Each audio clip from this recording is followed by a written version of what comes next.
안녕하세요. 저는 차남 시부를 둔 30대 며느리입니다. 제게는 착한 시부모님이 계세요. 시부모를 일컫는 소개에 착하다는 수식어가 무척 어색할 수 있다고 생각하는데요. 저도 제가 이렇게 귀여운 시부모를 만나게 될 줄은 몰랐네요. 남편을 사랑하니까 조금은 손해보더라도 시부모님 잘 모셔야지 생각하며 결혼을 시작했는데 딸 같은 며느리라는 말의 진리를 경험하게 되었습니다. 그냥 저는 시댁에서 며느리 타이틀을 단 딸이었다는 거죠. 그만큼 시부모가 저를 많이 편하게 대해주고 위해줬다는 겁니다. 그래서 제 결혼 생활에 스트레스가 없었냐고요? 그랬다면 이런 사연 커뮤니티를 찾지 않았겠죠. 제가 그냥 인터넷상에 고민을 올렸다가 우연히 사연들을 접하게 되어 이곳까지 찾아온 건데요. 웃기게도 저의 스트레스 근원은 시댁이 아닌 시댁의 큰집 사람들 때문이에요. 저 우리 시부모님을 친정 부모님만큼 아낍니다. 저한테 물심양면 퍼주시는 우리 시부모님이 제 사람들이나 마찬가지예요. 저는 평소 행실이 불량스러운 사람은 아니지만 제 사람 건드리는 인성 못난 인간들을 보면 불꽃이 튀어요. 특히 그게 우리 가족 일이라면 제 마음속 폭주기관차가 정신을 못 차리고 직진만 한답니다. 그래서 제가 본의 아니게 시댁과 큰집 사이에서 방대한 불을 지피고 말았네요. 제가 잘한 짓인지 아닌지는 저도 잘 모르겠습니다. 다만 후회하지는 않아요. 아마 다들 제 입장 들어보시면 이해해 주시지 않을까 싶습니다. 어디 한번 들어보시고 판단해 주시겠어요? 저는 결혼에 대한 생각이 그렇게 없는 나이에 결혼을 원하는 남자를 만나서 시집을 가게 되었습니다. 결혼에 대해 부정적인 인식이 늘어가는 요즘 세상에서 저는 딱히 해도 되고 안 해도 되는 입장이었어요. 그래도 시부모 때문에 고충을 많이 겪는다는 고민들을 보면 안 하는 편이 좀 더 낫지 않나 정도만 생각하는 사람이었죠. 그런 저를 결혼에 대해 긍정적으로 바꾸게 해준 사람이 남편입니다. 남편은 저보다 한 살이 많았는데 또래에 비해서 생각이 점잖고 결혼에 대한 가치관이 고지식하지 않았어요. 실제 허세 부리는 부분도 없었고 너무 과하게 잘해줘서 상대방이 김칫국 마시게 하지도 않았습니다. 그냥 연애하는 내내 쭉 한결같은 사람이었다는 겁니다. 감정 기복 활활 타오르는 제게 남편의 존재는 잔잔한 호수와도 같아서 제 안에 있는 쓸데없는 불길을 조절할 수 있었어요. 게다가 부부가 되려면 은근 중요한 코드인 유머 감각도 저랑 아주 쿵짝이 잘 맞았어요. 처음으로 누군가와 한 지붕 아래 살아야만 한다면 남편이 제 곁에 있었으면 좋겠다고 생각했죠. 그래서 남편이 먼저 해준 프로포즈에 앞뒤 생각 안 하고 기쁘게 받아들였습니다. 청혼을 받고 나니까 남편 집안이 궁금하더라고요. 남편이 간단하게 얘기해 준 적은 있어도 그건 시댁 집안의 형편 정도지 어떤 분위기의 집안인지는 들어보지 못했습니다. 제 질문에 남편은 흔쾌히 집안 얘기를 꺼냈는데요. 남편 얘기만 들었을 땐 시부는 남편과 비슷하면서도 늘 헛소리를 안 하는 분이라 했고, 시모는 점잖은 시부에 비해 조금 애교 있고 웃음 많은 사람이라고 했습니다.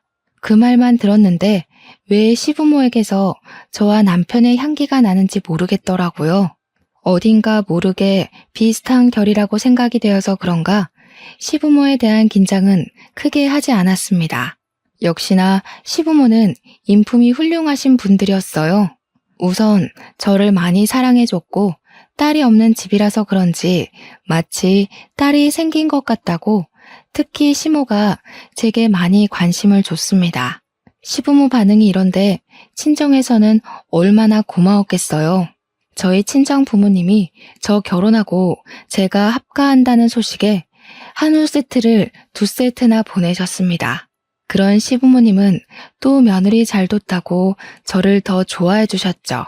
남편이 시부모님 나쁜 사람 아니라고 말했던 건 틀린 말이었어요.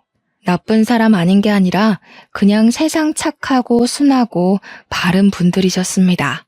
특히 시모는 제가 시모를 졸졸 따라다니면서 집안일을 배우려고 해도 가서 TV 보고 앉아있으라고 젊을 때 몸 사려야 한다며 저를 자꾸 주방에 못 오게 하시는 분입니다. 하지만 저는 제가 좋아하는 사람에게 잘해주고 싶은 고집이 장난 아니거든요. 그래서 끝까지 시모 옆을 붙어 다니며 시모와 같이 어울려 노는 걸 즐겼습니다. 시모는 딸 같다 하다가 한 번씩 실수로 딸이라고 부른 적도 있었어요. 그렇게 시모랑 가깝게 지내기를 7개월이 지났을까요? 다음 달 명절을 앞두고 있는 상황에서 시모가 달력 날짜를 보며 몇 번이고 한숨을 쉬더라고요. 웬만하면 어두운 얼굴 안 하시는 분인데 표정이 근심이 가득해 보였습니다. 제가 또 안 물어볼 수 있나요? 시모한테 가서 고민 있으면 저한테 털어놓으라고 했죠. 그때 처음으로 시댁을 괴롭히는 큰 집에 대한 존재를 듣게 되었습니다. 내가 그 집 사람들 만날 생각만 하면 이렇게 일찍부터 가슴이 콱 막히고 심장이 크게 뛰어. 어쩜 그리 못 됐는지 생각만 해도 치가 떨린다니까. 내가 세상 살다 그렇게 못해 처먹은 사람들은 처음 봤다.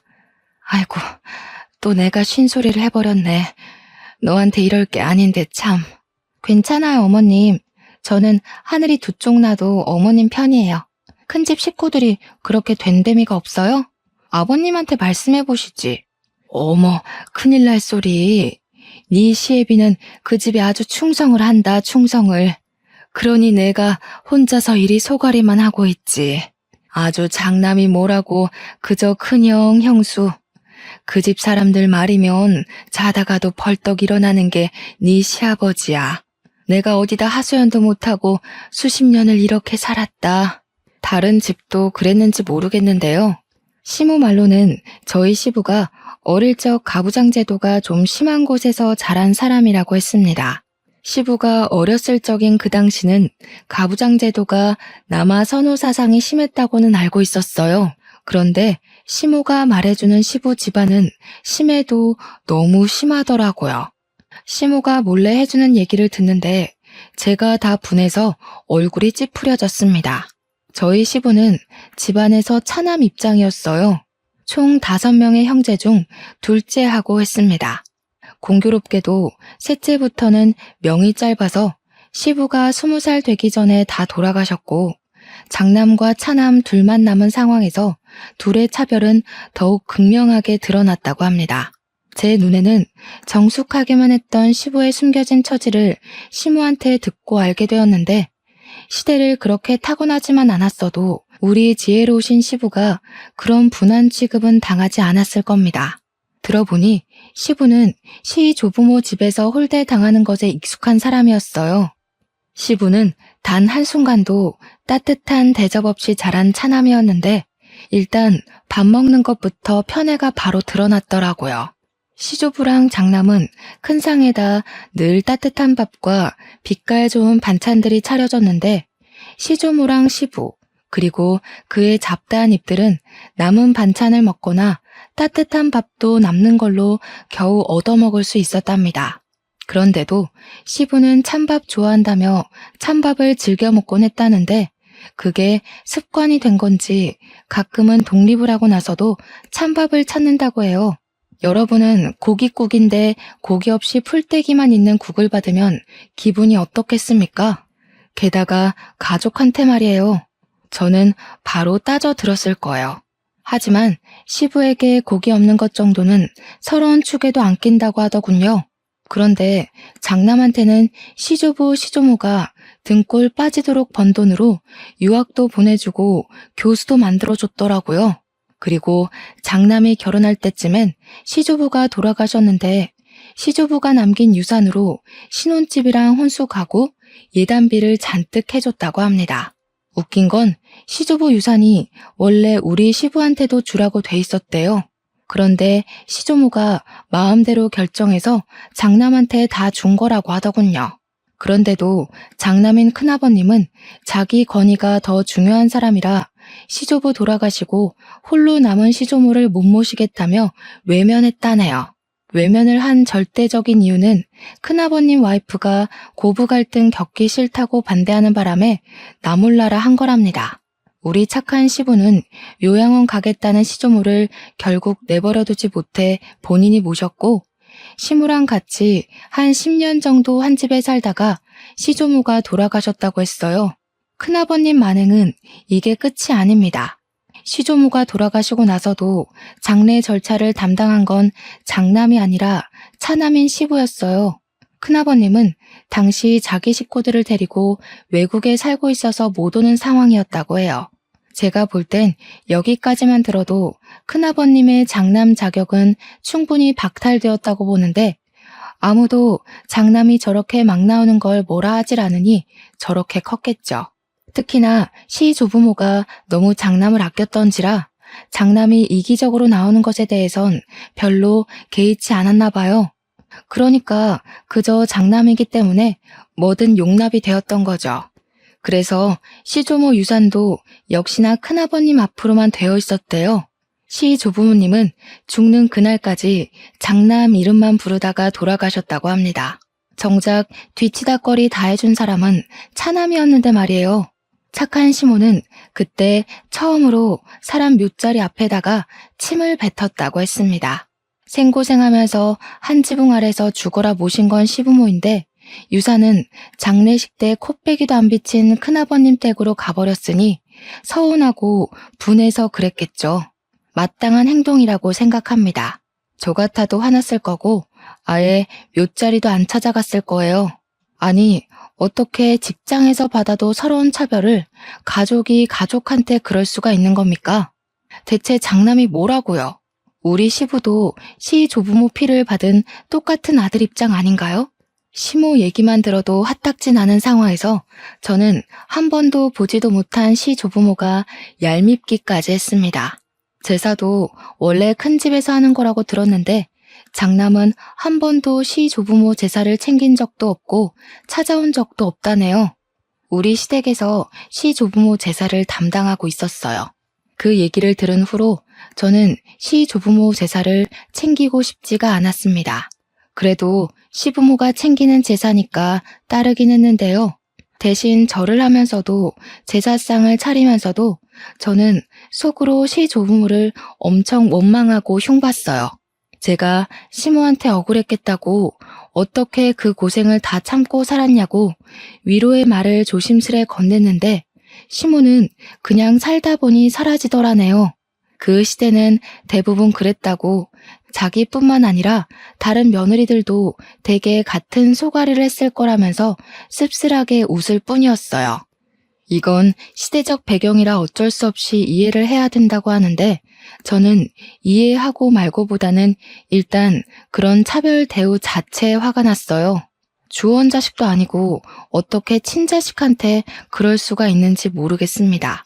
솔직히 말하면 이해 하나도 안 했어요. 시모한테는 죄송하지만 속으로는 내내 딴 생각하면서 시조부모만 비난했습니다. 그렇다고 시부 집안에서 치켜 세웠다는 장남이 그리 대단한 사람도 아니었거든요. 대접받을 만큼 뭐라도 집안의 보탬이 된 사람이면 시조부모의 행실을 어떻게든 납득해봤을 텐데 시모가 말하는 큰아버님은 듣기만 해도 이기적이고 자기밖에 모르는 사람이었습니다. 제가 이걸 시집 온 지 얼마 안 되고 들었을 땐 그저 시부 처지가 안쓰러웠어요. 그래서 착한 시부에게 더 잘해드리고 싶었고 시부의 경고는 귀 기울여 듣고 고치려고 했습니다. 그러나 큰 집을 처음 만나고부터는 시부의 경고를 지키려는 게 제 마음대로 안 되더군요. 큰아버님은 차례도 안 지내면서 자기가 큰 집인 걸 내세우며 명절에 인사는 오라고 하는 웃긴 집안입니다. 도대체 어느 나라 법인지 모르겠네요. 근데 시부는 그걸 또 군말 없이 꼬박꼬박 가고 있다고 했어요. 그래서 저도 결혼하고 처음으로 그 집을 방문하게 되었는데요. 저는 큰 집에 발을 들이자마자 황당한 상황을 겪었습니다. 우리가 먼 길을 달려왔는데도 밖으로 내다보는 식구가 하나도 없었다는 거예요. 솔직히 그때 큰 집에 아무도 없는 줄 알았어요. 하지만 그건 조금만 더 안으로 들어가면 바로 확인 사살되는 일이었는데요. 큰아버님은 TV를 보고 있었고 큰어머님은 주방에서 음식 재료를 다듬고 있었어요. 무려 2시간이나 걸리는 거리를 차까지 막혀서 4시간 만에 도착했는데도 반기는 사람이 없었습니다. 자주 왕래하는 사이도 아닌데 적어도 오는 길 고생 많았다고 한마디는 해줘야 되는 거 아닙니까? 그런데 우리가 모습을 드러내자마자 큰 집사람들이 하는 첫마디가 뭔 줄 아시나요? 해 떨어지고 올 작정이었냐? 이 형수가 혼자서 저 많은 거 다 다듬느라 허리가 두 쪽 났다. 오늘 같은 날은 당연히 차 막히는 거 몰라? 생각이 있으면 일찍 나섰어야지. 저게 큰아버님이 시부한테 처음 던진 말입니다. 어디 큰아버님만으로 끝이게요? 큰어머님도 뒤처질세라 주방에 들어간 시모한테 쓴소리를 뱉었어요. 아이고 참나. 손님 나셨다 나셨어. 오다가 어디 고랑이라도 빠져 죽은 줄 알았네. 더 늦었으면 짜증나서 그냥 돌아가라 할 뻔했어. 물 한 모금도 못 먹고 일만 했더니 입이 바싹 말라 죽겠다. 말할 기운도 없네. 내가 손질은 다 했으니까 수월할 거야. 6시까진 끝내라. 인상 팍 쓰면서 우리 시모한테 앞치마를 툭 던져주고 주방을 나가는 큰어머님을 보는데 와, 인사하기 싫더라고요. 그래서 큰어머님이 주방 빠져나오며 저랑 눈이 마주쳤는데 제가 그냥 쌩까버렸습니다. 큰어머님 시선이 계속 저를 따라오는 게 느껴졌지만 무시하고 우리 시모 따라 주방에 쏙 들어가 버렸어요. 이렇듯 직접 본 큰집 사람들 행실은 말로만 들은 것보다 훨씬 더 저를 화나게 했어요. 우리 시부모를 종부리듯 당연하게 행동을 하는데 제가 아끼는 분들을 그렇게 대하는 인간들한테 화가 안 날 수 있나요? 우리 착한 시모도 뒤에서는 큰집 식구 욕을 마구 했지만 정작 큰어머님 앞에서는 아무것도 못하고 깨갱하는 수준이더라고요. 그게 너무 마음이 아팠어요. 그간 어떻게 지내왔는지가 보였거든요. 큰 집에 있는 며느리들은 맞벌이 한다고 원래부터 명절의 음식 자체를 못하는 사람들이라고 했는데요. 그래서 저희 집을 명절보다 하루 일찍 불러서 이렇게 부려먹으셨대요.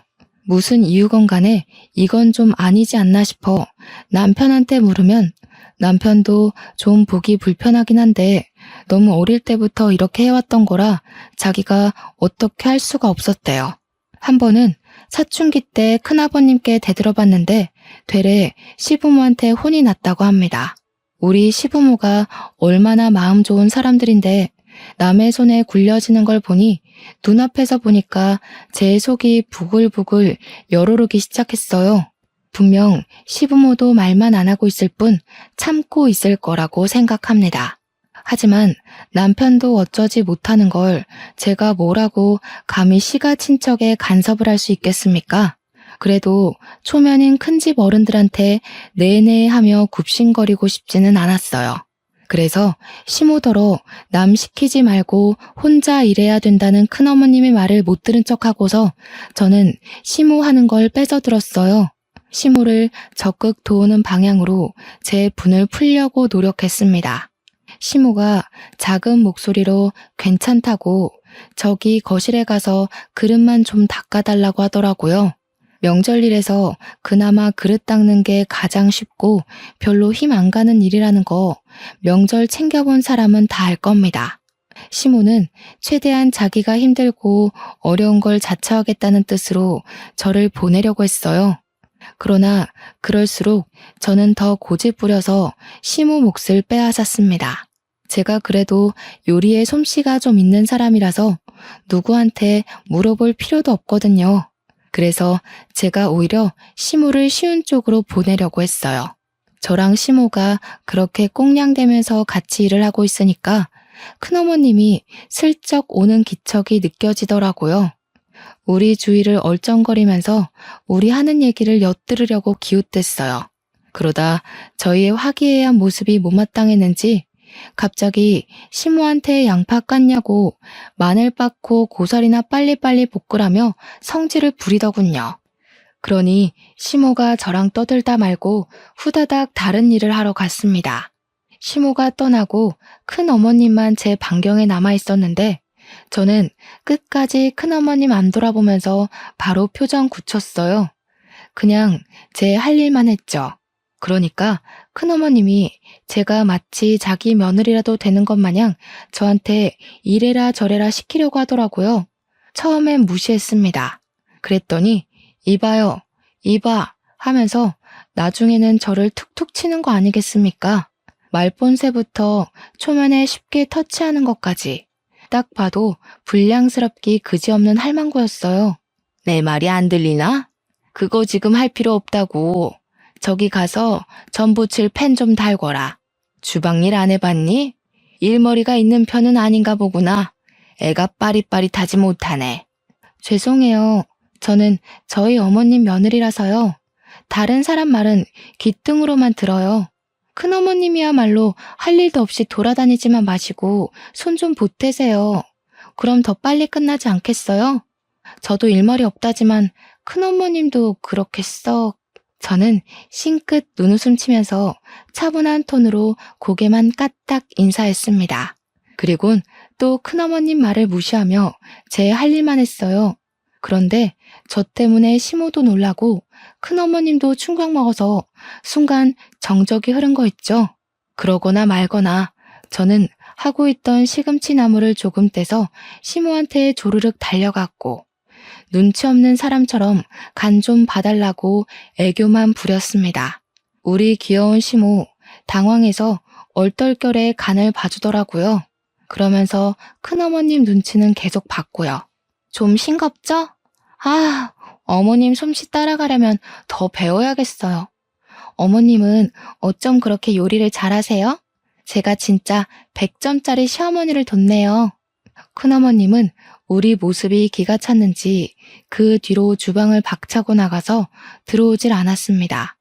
주방이 보이는 방향으로 거실에 앉아 저랑 시무를 노려보고만 있더군요.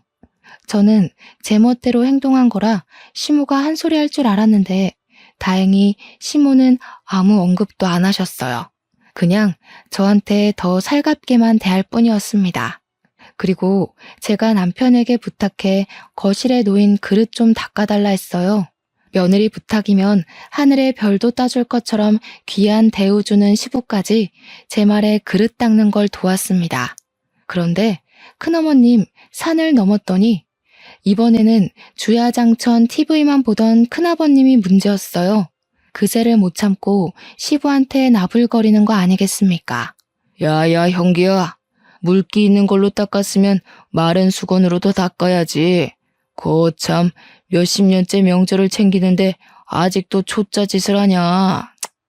너는 어쩜 예나 지금이나 발전이 없냐. 큰아버님은 말마다 혀를 차는 습관이 있더라고요. 그것 때문에 사람을 더 무시하는 본새가 심하게 느껴졌고 저는 순간적으로 우라가 치밀었습니다. 아, 진심으로 짜증나대요. 제가 이렇게 속에 열이 많은 사람인지 여태 모르고 살았어요. 저는 부쳐놓은 고추전을 바구니를 들고서 베란다에 건조를 시켜야겠다고 룰루랄라 거실을 가로질렀습니다. 그러고는 바닥에 양말이 미끄러진 척 들고 있던 바구니를 날려 큰아버님 머리통에 쏟아버렸어요. 그러자 큰아버님은 소리 꽥 질렀고 큰어머님은 난리 나서 큰아버님의 원형 탈모 머리를 손으로 닦고 문질렀습니다. 어머나, 죄송해요, 큰아버님. 바닥이 왜 이렇게 미끄럽지? 아, 여기 바닥에 기름기가 있네. 큰어머님 청소 안 하셨구나. 평소에 좀 제대로 해놓으시지. 오늘 같은 날은 손님도 오는데 집안 안 살펴놓으셨어요? 그런 건 저도 아는 기본인데 아쉽네요. 뭐야? 예, 뭐 이런 애가 다 있어? 동서 당장 이리 안 튀어와? 무슨 이딴 계집애가 다 있냐고. 대체 며느리 교육을 어떻게 시키는 거야? 시모는 큰어머님 앞으로 조르륵 와서 죄송하다고 머리를 조아렸습니다. 그럼에도 며느리가 실수했다든지 며느리가 잘 몰라서 그랬다든지 제 잘못이라는 건 언급하지 않았어요. 그냥 형식상 상황을 크게 안 만들려고 사과하는 뉘앙스처럼 들렸습니다. 큰어머님은 그런 시모의 사과를 듣기 싫다고 호통치면서 큰아버님 머리통 식힐 수건을 빨아오라고 시켰고 시모는 급하게 욕실로 뛰어갔죠. 남편이랑 시부가 나서서 쏟아진 전을 치우는데도 우리 식구들 중 제 탓을 하는 사람은 아무도 없었습니다. 그저 묵묵히 큰아버님, 큰어머님 부르령을 듣고만 있었어요. 우리 식구 전부가 다들 행동 싸 보이지 않게 무게를 유지하고 있었는데요. 유독 저만이 유난을 부렸어요. 제 생각에도 제가 좀 설쳐댔던 것 같습니다. 그 말은 즉 시모한테 찬수건 심부름 시킨 큰어머님이 또 마음에 안 들더라는 겁니다. 그래서 그걸 또 가만두지 못하고 일을 저질러 버렸어요. 큰어머님, 큰일 날 소리세요. 언제 찬수건 빨아서 큰아버님 머리 식히려고요? 그 사이에 큰아버님 머리 다 화상 입겠어요. 빠릿빠릿하게 움직이셔야지. 그리곤 저는 시부가 그릇 닦느라고 젖은 수건 더럽혀 놓은 걸 주워서 큰아버님 머리에 찰싹 붙였습니다. 평소 결벽증 있다는 큰아버님은 냄새나는 행주 공격에 충격받아서 그대로 얼어붙었고 큰어머님이 대신 악 소리를 지르며 저를 밀쳐냈어요. 시모가 찬 수건을 가져왔을 때는 이미 큰어머님이 저더러 당장 이 집에서 꺼지라고 호통치고 있는 중이었어요. 저는 큰어머님 목청에 놀라고 겁먹은 척 눈물을 보였고 귀를 틀어막으며 큰어머님한테 부탁했어요. 큰어머님, 화통 삶아먹은 줄 알겠어요. 제가 어릴 때 교통사고 때문에 큰 소리에 트라우마가 있어서요. 제발 목소리 좀 낮춰주세요. 당장 끌어내라. 무슨 저런 년이 다 있나 몰라? 어디 어른한테 버르장머리 없이 이래라 저래라야? 빨리 꺼지지 못해? 제 도발에 얼굴까지 시뻘개진 큰어머님은 저를 잡아먹을 듯 쏘아봤습니다. 저는 겁먹은 척 얼빠져 있는 남편과 시부, 시모를 데리고 그만 가보겠다고 급하게 인사드렸어요. 물론 죄송하단 말은 해줬습니다. 시부의 가족이라니까 일말의 예의라고 봐주시면 되겠어요. 어쨌든 저도 제가 왜 큰 집에서 그런 소동을 벌였는지 모르겠어요. 풍비박산 수준으로 망쳐버린 첫 명절. 제가 제 분을 참지 못해 시부모 허락 없이 큰 집을 뒤집어 버린 거 아니겠습니까? 집에 귀가하고 나니까 그제야 시부모님 눈치가 보이더라고요. 그래서 별다른 변명 않고 입 싹 닫고서 집에 들어가자마자 무릎을 꿇었습니다. 시부모께 죄송하다고 용서를 빌었어요. 그랬더니 시부는 일찍 자야겠다고 방에 들어가 버렸고 시모는 시부가 방에 들어간 걸 확인한 뒤에야 뒤늦게 깔깔 웃음이 터졌습니다. 내가 정말 우리 새아기 때문에 산다. 나 진짜 웃음 참느라 죽는 줄 알았어. 어쩜 이렇게 교육을 잘 받았니? 사돈어른이 딸 하나는 기가 막히게 키우셨구나. 내 언제 한번 사돈댁에 식사를 대접해야겠어. 우리 집에 이런 귀한 딸을 보내주셨는데 가만히 있어선 안 되지. 시모는 그 어떤 날 때보다 아기 햇님처럼 해맑은 얼굴을 하고서 방에 들어가셨습니다. 어안이 벙벙했어요. 시부모 두 분 다 제게 별다른 혼을 안 내길래 실수한 게 아니라는 건가 싶어서 좀 헷갈리더라고요. 한참 나중에 남편이 말해줘서 알았는데 그날 일 때문에 자기도 10년 묵은 채증이 내려간 기분이었다고 했어요. 그러면서 아마 시부모도 그랬을 거라고 말해주었습니다. 시모가 깔깔 웃었던 걸 생각하면 남편 말이 영 신빙성 없는 건 아니었어요. 그럼에도 한날은 시부가 제게 슬쩍 다가와서 그날의 얘기를 흘리듯 툭 꺼내셨는데요. 저를 혼내는 건 아니었고 다시는 그러지 말라고 점잖게 일러주기만 했어요. 그 말을 들으니 시부가 큰 집 눈치를 많이 본다는 게 확 느껴지더라고요. 아무래도 시부한테는 과거의 집안 제도가 여전히 몸속에 남아있는 듯 했습니다.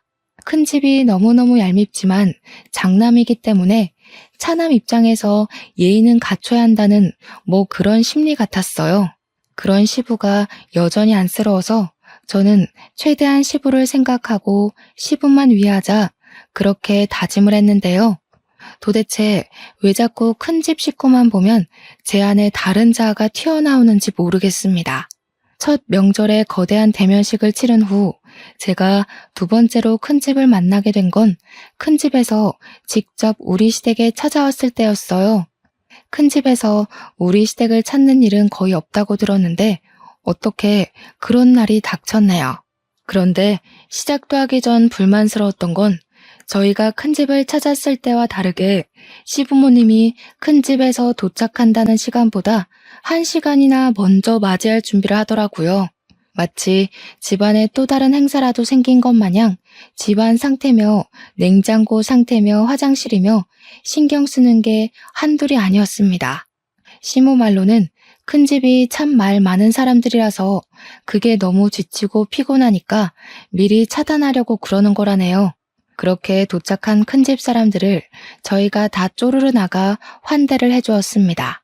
큰 집을 문 앞에 마중 나간다는 것 자체가 못마땅했지만 시부가 하니까 저도 시부를 위해서 예의를 차렸어요. 제가 안녕하세요 하는 순간 큰어머님이 제 앞을 지나가면서 저를 엄청 째려보더라고요. 지난 명절 때 일로 계속 화나 있는 듯 했어요. 그리고 큰아버님은 이번에 모자를 쓰고 오셨더라고요. 혹시 그날 진짜 화상이라도 입으신 건가 했더니 모자를 벗은 뒤 깔끔한 머리통인 걸 보고 안심했습니다. 모자도 그냥 벗은 게 아니라 눈앞에 차려진 다과상에 뜨거운 게 없는지 살핀 후에야 벗더라고요. 그러면서 큰아버님이 저를 슬쩍 눈치 보셨는데 그땐 살짝 웃음이 나올 뻔했어요. 그도 잠시. 큰 집 사람들 앞에서는 역시나 웃음이 사치더군요. 큰 집에서 우리를 찾아온 건 정말로 염치 없는 이유였습니다. 내가 네 앞으로 해준 과수원 머리다. 그거 좀 다시 나한테 돌려야겠다. 그동안 관리해주느라 욕봤으니 수고비는 따로 챙겨줄게. 한 5천이면 되겠지? 과거에 시조부모가 운영했던 작은 과수원이 하나 있었는데 그걸 시조부가 돌아가시고 시조모 혼자 관리하기가 힘들어서 큰아버님 앞으로 명의를 돌렸다고 했는데요.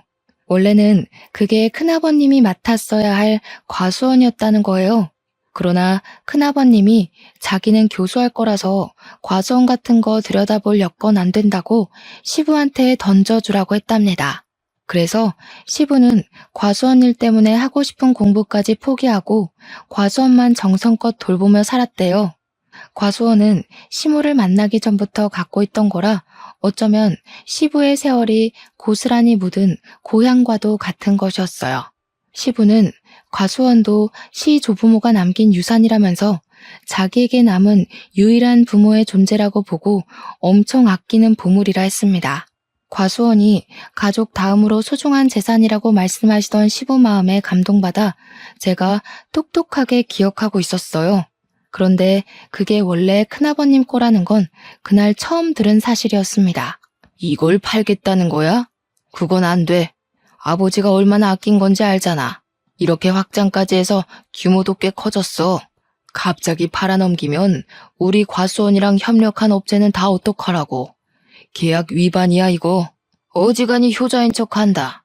아버지 어머니 돌아가시고 없는데 계속 키워봤자 뭐하냐.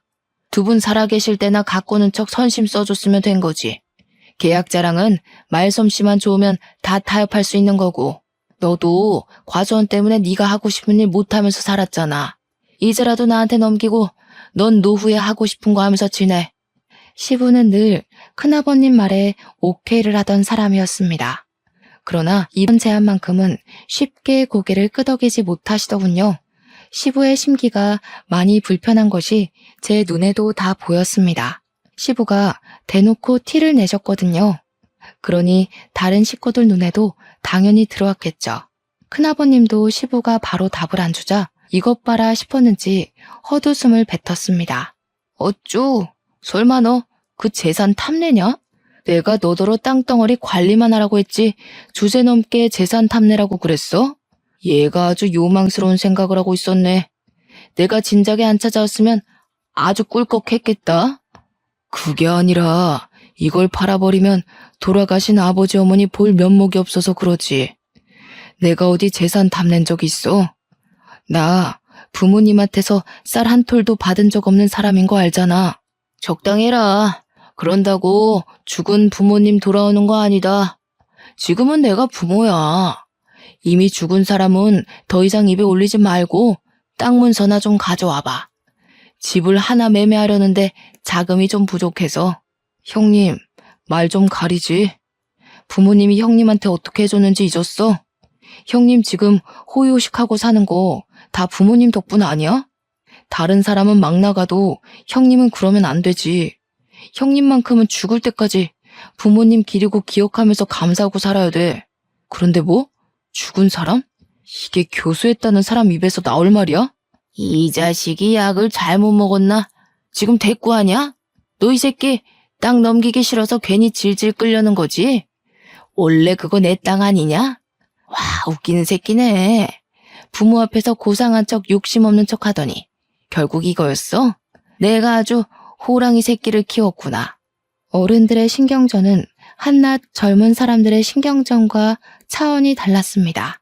쌍욕이 없는 가벼운 듯한 대화이면서도 눈빛이 주고받은 기운 때문에 분위기 무게가 정말 삼엄했어요. 매일 큰아버님한테 져주던 시부가 처음으로 의지를 굽히지 않자 두 분의 팽팽한 기싸움은 더 무섭고 길게 이어졌습니다. 그 상황에 큰어머님은 재산 문제는 남자들끼리 얘기해야 된다고 시모를 데리고 자리를 떴어요. 당연히 저도 우리 시모를 따라 나섰고요. 그런데 알고 보니 큰어머님은 자리를 피해준 게 아니라 시모한테 겁박 주려고 방에 끌고 온 거더군요. 괜히 법정 싸움으로 치닫지 말자 동서. 우리 아들들 돈 많은 집 며느리한테 장가간 거 알지? 첫째 며느리가 법조인이야. 괜히 서로 피보면서 영 끊는 짓 하지 말고 쉽게 쉽게 가자고. 제가 뭐 마음대로 결정할 수 있는 일인가요? 남자들 결정에 따르는 거지. 듣자 하니까 남편은 별로 안 남기고 싶어 하는 것 같은데 저는 남편 말 따를 겁니다. 저한테 이러시는 거 아무짝에 소용없어요. 말기 못 알아먹네. 그래서 지금 버티겠다는 거야? 우리 며느리한테 전화해. 아무리 명의가 너희 쪽으로 돼 있다고 해도 우리 며느리가 법조인인 이상 너희들 손해야. 팔은 안으로 굽는 법이거든. 나 세 번째까지는 곱게 안 묻는다. 땅 문서 어딨어? 난 그런 거 모른다니까요. 그런 중요한 것들은 남편이 다 관리하지 난 아무것도 손 안 대요. 솔직히 내가 안다고 해도 별로 알려주고 싶지는 않네요. 저희 집에 뭐 하나 신경 써준 적도 없잖아요. 시모는 제가 옆에 있어서 그런지 나름 용기 내서 큰어머님께 할 말을 잘하셨습니다. 그런 시모가 자랑스러웠어요. 큰어머님을 화나게 하는데 충분히 성공했더라고요. 얌전한 고양이가 부뚜막에 올라간 셈이었죠. 하지만 큰어머님이 참지 않고 법조인 며느리한테 전화를 걸겠다고 폰을 들었을 때 시모 표정은 금세 후회를 되찾았습니다. 시모 눈동자가 불안으로 떨리는 걸 봤어요. 시모는 아마 시부와 의논 없이 혼자 결정하는 걸 잘 못하는 것 같았고 시부 허락 없이 큰일을 만들지도 못하는 사람 같았습니다. 그 사이 큰어머님은 진짜로 첫째 며느리에게 전화를 걸었어요. 그런데 신호음이 가기도 전에 곧바로 전화가 꺼졌습니다. 큰어머님이 당황해서 다시 전화를 걸었는데 또 안 받았어요. 큰집 사람들을 보면 의외로 웃긴 포인트가 좀 있어요. 전화 튕기는 걸 보는데 큰어머님의 당혹스러운 표정이 너무 재밌어서 순간 웃음이 터질 뻔했지 뭡니까. 그러면서 큰어머님이 애써 변명을 가미했는데요. 우리 며느리가 지금 재판 있나 보네. 바쁜가 봐. 하면서 태연한 척을 하는데 얼마나 우습던지. 심지어 더 웃긴 상황은 따로 있었습니다. 큰어머님이 자기네 며느리들은 바빠서 한가하게 집에만 있는 저랑은 다르다는 식으로 비꼬고 있을 때였어요. 전화를 튕겼던 첫째 며느리한테서 다시 전화가 걸려온 겁니다. 그러자 큰어머님 표정이 승기라도 잡은 것 마냥 들뜨더라고요. 바로 시모 얼굴 앞에다가 당당하게 자기 폰을 들이밀면서 자랑을 했습니다. 좀 봐라 얘. 아무리 바빠도 얘들이 이렇게 예의가 바르다. 다시 전화 주잖니. 이 애들은 우리를 아주 하늘로 모셔. 누구처럼 감히 며느리가 시애미한테 시시덕거리면서 까불지 않는단 말이다. 며느리에도 다 급이 있는 거야. 동서는 어쩜 며느리 보는 눈까지 없었대? 큰어머님은 저랑 시모를 쌍으로 엿먹여주고서 뿌듯하게 전화를 받았는데요. 받자마자 수화기 너머로 첫째 며느리의 성난 목소리가 쨍쨍 울렸습니다. 먼저 전화하지 말라고 했는데 왜 자꾸 전화하냐고, 약속 어기면 당장 이혼해버릴 거라는 협박의 톤이 묻어 있었어요. 큰어머님이 늙어서 귀가 안 좋으니까 음량을 크게 해놨는데 덕분에 우리한테도 다 들렸던 거죠. 차라리 전화 안 받을 때가 덜 쪽팔렸겠어요. 훨씬 더 매정하게 끊긴 전화는 큰어머님 얼굴을 시뻘겋게 만들었습니다. 정적이 흘렀는데 그 순간 저는 이때다 싶어서 시무 팔짱을 끼며 말했어요. 참, 어머님, 제가 아버님한테는 말씀드렸는데 어머님한테는 기회가 안 돼서 말 못했는데요. 저희 큰아빠가 얼마 전에 판사 퇴직하셨거든요. 인맥이 엄청 넓으셔서 우리 큰아빠 이름 대면 후배들이 다 안 돼요. 근데 큰아빠가 절 엄청 아껴요. 제가 시집갈 때 아빠 말고 큰아빠가 울었거든요. 잠깐만 기다려보세요. 저도 오랜만에 전화 좀 해봐야겠네요. 거기서 시모는 역시 계속 얼떨떨하게 저를 바라봤고 큰어머님만 어리둥절했어요. 큰어머님이 진짜로 자기 며느리한테 전화를 걸었던 것처럼 저도 거짓말 않고 진짜로 큰아빠한테 전화를 했거든요. 역시 우리 큰아빠. 컬러링 들리기도 전에 받더라고요. 큰아빠 집에는 아들밖에 없어서 시부모가 저를 예뻐해주는 것처럼 큰아빠도 제게 딸 그렇게 불러줍니다. 큰아빠, 오랜만에 전화해서 이런 말부터 하는 거 미안해. 우리 아버님이 아버님 명의로 된 가수원을 갖고 있는데 그걸 자꾸 무단으로 달라고 협박하는 사람이 있어서 아무래도 우리가 소송해야 될 것 같아. 큰아빠가 손 써줄 수 있죠? 당연하지, 누구 부탁인데. 그런데 누가 남의 명의로 된 땅을 욕심부린다니? 내가 제일 싫어하는 부류가 딱 그런 빈대떡 같은 사람들인데. 아, 우리 시댁의 큰 집, 참, 우리 큰어머님 며느리가 법조인이래. 큰어머님, 며느님은 어디 소속이세요? 저희 큰아빠한테 한번 물어보려고요. 너무 약을 올려버렸는지 제 말에 깜짝 놀란 큰어머님은 그제야 사색이 되며 제 폰을 빼앗으려고 했습니다. 저는 큰아빠한테 다시 전화하겠다고 하고 그대로 끊어버렸죠. 그러고는 제가 악력을 쓰려는 큰어머님의 손길을 탁 쳐내버렸어요. 제발 고집 좀 부리지 마시고 분수에 넘치는 짓 하지 마시고 자식들 발목 잡는 짓도 하지 마시고. 예? 자랑스러운 장남을 이혼남 만들면 안 되잖아요. 둘째, 셋째 아들까지 있다고 했었나?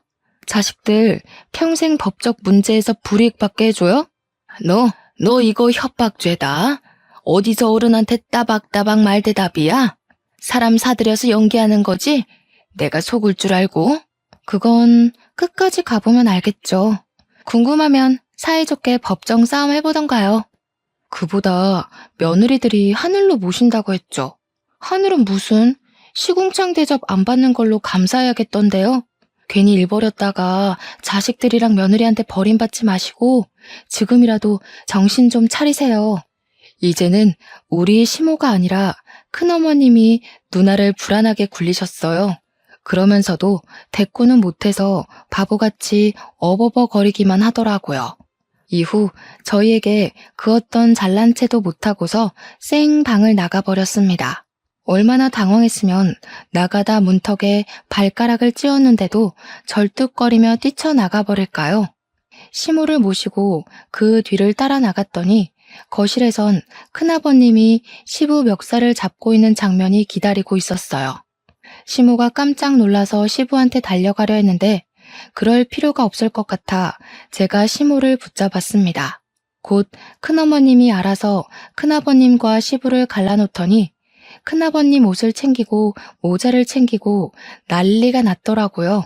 큰아버님이 왜 이러냐고 미쳤냐고 하는데도 큰어머님은 큰아버님 등짝만 패면서 그냥 빨리 나가자고만 재촉했어요. 아무래도 나가면 제 큰아빠가 판사였던 얘기를 알아서 잘 전달할 것 같았습니다. 이젠 자기네들이 불리하다는 걸 알았겠죠. 이미 땅덩어리가 시부 이름으로 되어 있는데 법으로 덤빈다 한들 무슨 소용 있다고 두둑한 배짱을 갖고 덤볐는지 모르겠네요. 관리도 처음부터 계속 우리 시부만 해와서 명의가 큰아버님 거였다고 해도 기여도에 따라 우리 쪽에서도 지분을 받을 수 있대요. 결국 어떤 법이든 간에 큰 집 쪽이 불리하다는 겁니다. 그런데도 배 내밀고 떵떵거렸던 이유는 왠지 그 법조인 며느리 하나 믿고 있어서 그런 것 같아요. 이러나 저러나 일은 잘 해결되었습니다. 그날 대판 싸운 이후로 큰 집은 2년이 지난 지금까지 우리 시댁을 찾지 않고 있어요. 양심 없이 명절에 부르지도 않고 귀찮게 땅 내놓으라고 시비 걸지도 않습니다. 시부는 어떻게 큰 집과 연락을 잇고 있는지는 모르겠으나 그 외의 식구들은 전부 큰 집의 갑질에서 해방이 되었어요. 시모랑 남편은 이게 다 저 덕분이라고 항상 사랑스럽다고 해줍니다. 밥상에 매일 맛있는 것도 올라와요. 다소 철딱선이 없었을 수 있을 저를 예쁘게 봐준 시부모 덕분에 저는 현재도 아주 행복한 결혼 생활을 보내고 있습니다. 사실 딸을 임신한 지도 8개월이나 됐어요. 그렇잖아도 저를 복덩이 대우해주던 시댁에서 임신까지 해버리니 아주 왕비만큼이나 후한 대접을 받고 있네요. 지금이 너무 행복해서 이 꿈에서 영영 깨고 싶지가 않아요. 제 인생이 이렇게 쭉 순탄하길 속으로 항상 바라고 있습니다. 다들 저만큼 행복하시고 저보다 더한 행운 받으셨으면 해요. 들어주셔서 감사합니다.